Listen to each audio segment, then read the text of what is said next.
तर तू अहिल्यानगर महाकरंडकचा उल्लेख केला, हम्म. तर या महाकरंडक मध्ये तू अनेक एकांकिकामध्ये काम केलेलं आहे. होय. बऱ्याच वर्षांपासून तू स्टेजवर काम करतोय.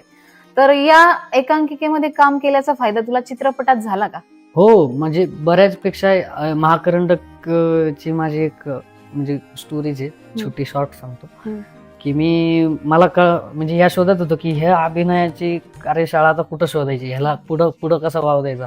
तर मला एक काही लोकांकडून कळत गेलं की माऊली संकुलला महाकरंडक असं होतं. हे 7व-8वं वर्ष होतं, तेव्हा मला फक्त कानावर होतं की ही अशी एक स्पर्धा भरते.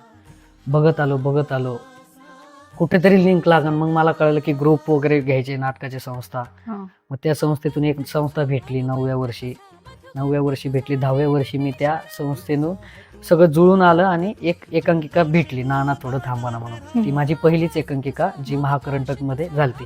त्याआधी मी महाकरंडकला नव्हती केली, म्हणजे तीच पहिली एकांकिका 10व्या वर्षात सादर झाली. आणि त्याच 10व्या वर्षात महाकरंडकने मला खूप काही दिलं. म्हणजे मला त्याआधी पुरुषोत्तम बेर्डेंनी पण तिथं पाहिलं.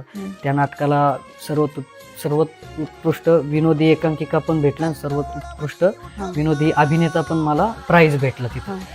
त्या परीक्षक पुरुषोत्तम बेर्डे, विजय पाटकर होते. तर त्यावेळेस मग तिथून मला एक व्यावसायिक नाटक पण भेटलं, मुंबईत जायला एक रस्ताही भेटला. महाकरंडकने मला एक एकांकिका स्पर्धेतून एक प्रोफेशनल कामापर्यंतची एक वाट दिली.